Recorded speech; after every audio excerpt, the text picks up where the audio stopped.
Alright, so we're talking about direct variation. Direct variation just means I can write it in this form, y equals k times x.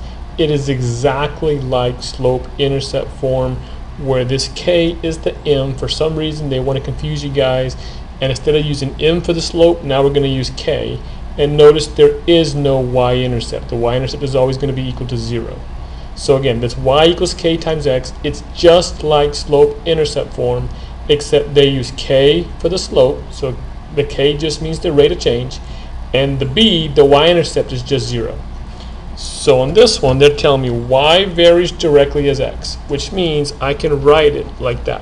When it says varies directly, it means I can write it as y equals k times x.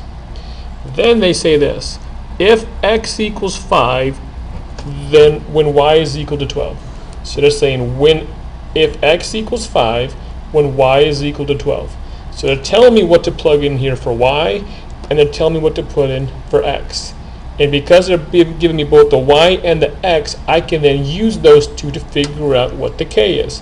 So they're saying when y is 12, so I put the 12 for the y. I don't know what the k is, and they say x is 5.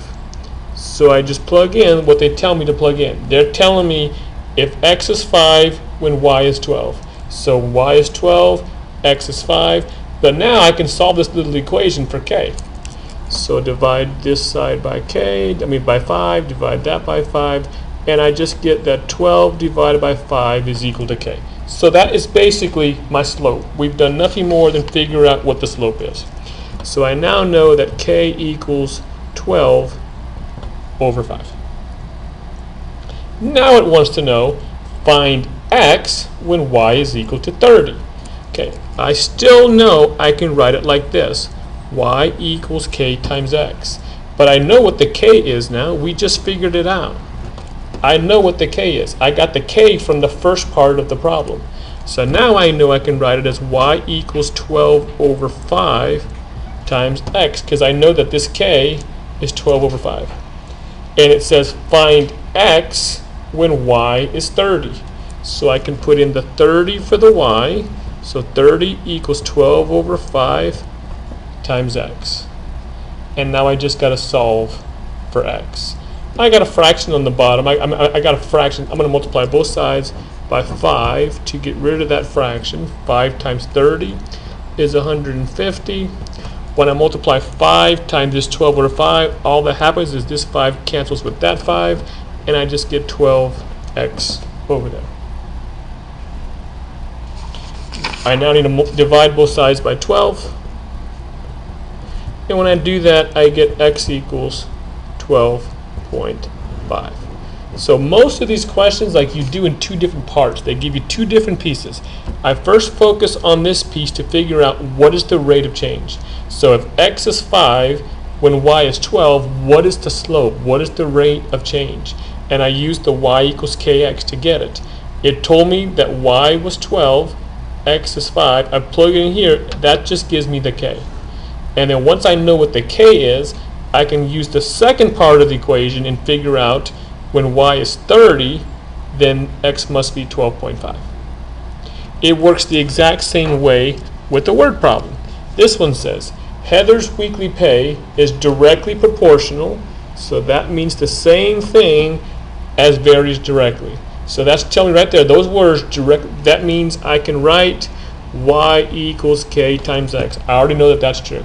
Okay, so her pay is directly proportional to the number of hours she works at the record store. Her pay is $174 for 24 hours of work. Okay, so let's figure out how much she gets paid per hour. She got paid $174 and she worked 24 hours. So I got to figure out what the k is. Again, the a is just the slope. I got to figure out what the k is. It's the slope. It's the rate of change. So this y, she made $174. I don't know how much she makes per hour, but she worked 24 hours. So when she works 24 hours, she got paid $174. So then how much does she make per hour? What is her rate of change? her K is equal to $7.25.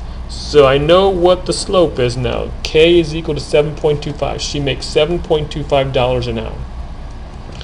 Now it says, find the amount of pay for 40 hours of work. So it's still y equals k times x, and I want to know this one. I want to know how much she made. So y equals the k, which is 7.25, times 40, because she's working 40 hours per week. So 7.25 times 40, she would earn $290. That's all there is to y equals k times x and direct variation.